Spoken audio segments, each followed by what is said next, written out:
What's going on, my people? Hello everyone, welcome to another video. My name is Kemal AA and this is another Chelsea transfer news daily video for you guys, where I keep you guys up to date with all the latest Chelsea news. We'll be speaking about an exclusive article just released this morning by, of course, none other than Matt Law on Declan Rice. Manchester United and Chelsea at the forefront of the Declan Rice race. We'll also be speaking about Erling Haaland, an article and podcast released by Duncan Castles, who writes for The Sun and other various publications. Erling Haaland expecting to play for Chelsea next season, massive news. And finally, we're speaking about Timothy Bakayoko, with his contract expiring next season, what's going to happen with his future. But before I do get into all of it, make sure you smash the like button, subscribe, hit the bell notification, and comment down below your thoughts and opinions on each story that I do speak about. But let's dive straight into this news daily and starting off with the exclusive article released and written by, of course, Matt Law, who is tier one in terms of Chelsea news. He is the most reliable journalist because he's got his own connections and sources within Chelsea.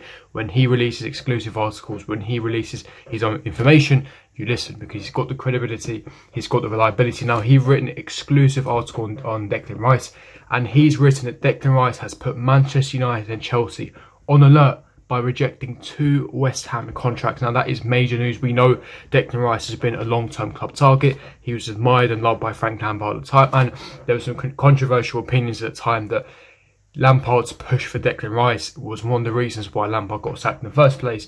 There were some conflicting reports, but some of the board members at Chelsea do actually admire Declan Rice, and even though we released him back when he was 14, they would like to see Declan Rice back. But the caveat here is they would like him back at a good return. Now, West Ham, they value Declan Rice at a staggering £100 million, but Chelsea, of course, don't want to pay anywhere near that. There are questions whether Declan Rice can even get into Chelsea's first team, and personally I don't think he can, but in terms of quality and depth, of course he can come into Chelsea. Chelsea would look to sign him for about £60 to £70 million. That's the range that we're looking at, and we'll have to wait and see there. Jakob Steinberg, of course, writes for The Guardian, as well as Fabrizio Romano. Thomas Tuchel's identified Declan Rice as a key target. Tuchel is set to be backed by Roman Abramovich in the transfer market. Now, there were some rumours and reports a few weeks ago that Tuchel really admires Boubacar Kamara from Marseille. He's a DM, very young, 21, 22-year-old. He can play centre-back, he can play DM. You guys that watch the French League quite often, you might know who I'm talking about, the DM from Marseille centre-back. Tuchel really admires Boubacar Kamara. However, the club target, the club priority for centre-mid is Declan Rice, and that's why we've been put on alert. Manchester United as well are going to be in a race because they do also need a defensive midfielder, so it could potentially be a bidding war for Declan Rice. Now, of course, Chelsea would have the upper hand because Declan Rice used to play for Chelsea. His best mates with Mason Mount. Of course, he's desperate to come to Chelsea if the opportunity did arise. But the problem here is he still has 3 years left on his contract. Yes, I understand he's rejected 2 contract offers, but he still has 3 years left, so West Ham still have all the negotiating power. However, of course, Declan Rice has a lot of respect for the West Ham United fans and, of course, the West Ham hierarchy. Even though his love is tied with Chelsea, he still has a lot of love and respect for West Ham because, of course, West Ham made his name. They made his career, so, of course, he's going to have a lot of affiliations and respect for West Ham in that way. So I don't think he'd be evil enough to run down his whole contract so West Ham get 0 compensation for him, but he would like a realistic offer, and it has been, as you delve more into the article, Declan Rice has expressed to the West Ham hierarchy that if an offer of the region of £60 to £70 million came in, he would like that to be accepted to have his move granted, whether that's to Manchester United, whether that's to Chelsea, and it's been known that he would also like to be alerted if an offer comes in for Declan Rice. If not, then he may sign a new contract. Now, there were some whispers from various reliable West Ham accounts that the reason why he's rejected those imminent contract offers is because Yarmolenko is currently West Ham United's highest paid player on over £120,000 a week, and the new contract offer Declan Rice has received is not anywhere near that 120 figure. So maybe it's more money incentivized, money related. We don't know the ins and outs yet. Of course, as the days and weeks go on, we're going to find out more in terms of updates. So I'll give you guys an update on that. But there is a good chance Chelsea will sign Declan Rice. Whether it's this summer, whether it's next summer, it seems like the club are adamant they want Declan Rice because apparently he fits the specific centre-mid requirements.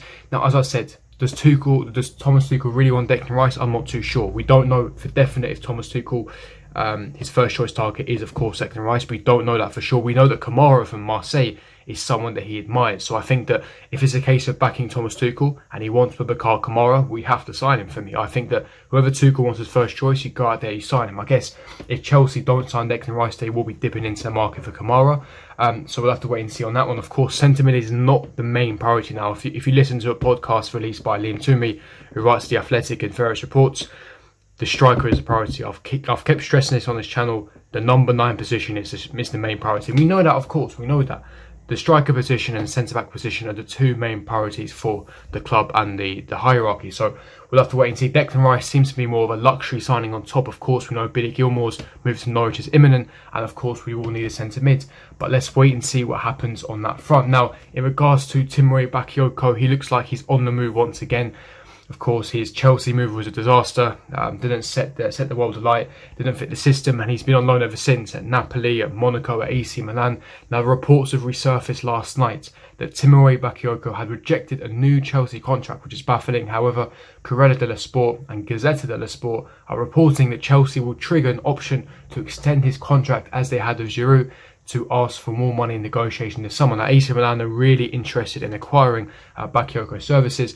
Of course, he currently only has 12 months left on his current deal. If they do trigger that extension, he'll have 2 years on his contract. So if we did technically sell him this summer, we would get a much more significant fee. Of course, we're not going to get anywhere near that £40 million that we initially splashed on him when we signed him.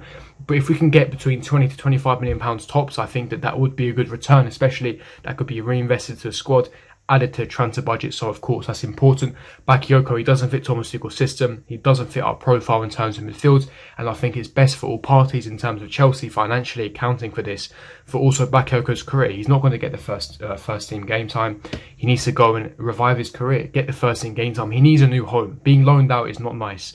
Year by year getting loaned out, it's not nice for him and his family. It's better if he moves elsewhere, and of course he does have a new home. And obviously good luck to Bakayoko. Hopefully he does move to AC Milan. Hopefully that comes into fruition, that does materialise, and hopefully Bakayoko does find a new home in AC Milan where he can get some consistent first team football and of course revive his career. So it looks like Bakayoko will be sold finally this summer. Very happy about that, because of course the transfer that's received from that will be added straight to our budget, and that can be reinvested back into the squad. So let's wait and see what happens. But what do you guys think? Leave me your thoughts and opinions in the comment section below. But let's move on to the final story, and of course it is in regards to Erling Haaland. Now, according to Duncan Castle yesterday on his podcast, he's confirmed that Chelsea began talks for Erling Haaland at the start of June. As I record, this is the 1st of July, so technically 1 month. And as circulated yesterday via the Transfer Window podcast, of course, conducted by Duncan Castle, Haaland expects to join Chelsea before the new season starts. Now, this broke the internet last night because that's massive. You know, we've been hearing that there's been tentative talks, preliminary talks, and of course we heard there's preliminary talks, and suddenly this comes out that suddenly Haaland expects to sign for Chelsea. Now, the negotiations, I mean, God knows what happens behind the scenes, but you can imagine something like this happen where, you know, Roman Abramovich, he contacts Haaland's camp. Alfie, his father, Minerali's agent, picks up the phone and says, Alfie, we want your son. How much is it going to cost? And they're going to say, listen, if you're going to pay 140, 150 million pounds, we want our piece of the pie. Give us 20 million each. 20 million to Alfie, 20 million to Mineralia. As you rack it up, including the wages, including the bonuses, clauses, you're looking at 300 million pounds, of course, over the course of 5 years. Yeah, you can even throw in a couple of women that he likes, that stretcher girl from Dortmund, whatever you like, throw him in there. Just entice him to Chelsea. And I think that he would be interested, joking aside, he would be interested in time at Chelsea. But as I keep stressing, this is massive news. Now, and this is the thing, yeah, we need to be very sceptical and take this with a pinch of salt. Duncan Castle has actually written this. He is tearful, so he's basically unreliable. However, he has got some stories right in the past. I remember back in the day when he was the first journalist to report Christian Pulisic to Chelsea, and he's got various other things correct as well. So he does have some credibility, but he also has got a lot wrong. So of course, don't get too excited. Don't take this as gospel. Of course, take it with a pinch of salt. Do your due diligence, and of course, take it with a pinch of salt. However, it's promising news, because yesterday we heard there was tentative talks, that preliminary. There's not much confidence. It's early talks. Let's just wait and see. You know, as it stands, pre-season starts in 5-6 weeks. about 4 or 5 weeks pre-season starts. Ideally, you want to get your signings in just before pre-season so you can adapt to the manager's tactics, adapt to the environment, the club, the league, the squad as well, get used to it. You need that adjustment period. And if you're signing them like we did with Kai Havertz in September, when the season is practically days away from opening, you're going to have the first few months of struggle, and I think that the club doesn't want to repeat that again. They want to get Haaland in nice and early. They want to get their business on nice and early, and so far, listen, Chelsea, time is ticking. We're seeing other clubs do moves. Arsenal bidding for Locatelli. I mean, where has that come from? United on the verge of signing Varane. They've already confirmed Jadon Sancho as well. So, all these clubs are making moves. In Chelsea, it's time to rock on. I know these deals, they take time. We need to be patient. But, the window's been open for a month, and all we've heard is tentative talk. So, listen, I hope Haaland expects to sign for Chelsea. I hope Chelsea are on the verge of signing Erling Haaland, because, of course, that's major news. But let's wait and see what happens. But what do you guys think? Leave me your thoughts and opinions in the comment section below, and I'll see all of you guys for my next video. Peace.